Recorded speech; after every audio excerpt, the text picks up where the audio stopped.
Cyfres o 7 cynllun cenedlaethol sy'n cael ei rheoli gan adran Cyflenwi Masnachol Llywodraeth Cymru yw'r rhaglen Lles Cymru. We are delivering social value across the public sector in Wales. Mae Llywodraeth Cymru wedi meithrin perthynas gref gyda Lyrico drwy'r Fframwaith.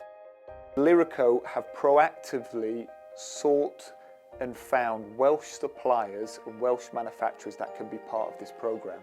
Through the framework, our social enterprises work on the Cymru Copier Scheme and also the Cymru Cardboard Scheme. Unwaith y bydd gweithgynhyrchwyr Cymru wedi eu cynnwys yn y gadwyn gyflenwi, mae cyfle i hyrwyddo cynnyrch a'i gwasanaethau gan wneud gwahaniaeth allweddol i'r economi yma yng Nghymru.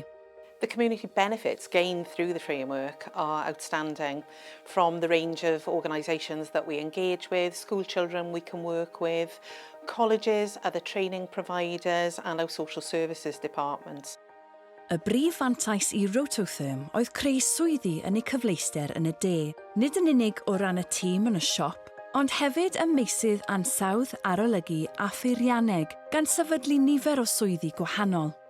Mantais arall y Fframwaith yw ei fod yn creu cyfleoedd hyfforddi a chyfleoedd gwirfoddoli i bobl anabl a difreintiedig, a fyddai fel arall efallai wedi ei gwahanu oddi wrth gymdeithas.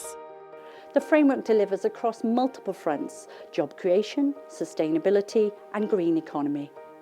Mae'r Fframwaith hefyd yn caniatáu i sefydliadau weithredu o fewn yr economi gylchol, gan ail-bwrpasu ac ailgylchu gwastraff. Mae hyn yn ennill incwm ac yn creu swyddi. One thing that's really close to my heart is keeping the Welsh pound in Wales. So one of the real benefits of this framework is that Welsh Government are investing in companies such as British Rototherm, and in turn we're investing in our people, in their training, in our infrastructure, and that ensures the Welsh pound stays within Wales. Mae'n amlwg bod y Fframwaith wedi chwarae rhan o bwys wrth sicrhau gwerth cymdeithasol ledled Cymru. The Wellbeing Wales programme is multi-award winning and something that Lyrico and Welsh Government are very, very proud of.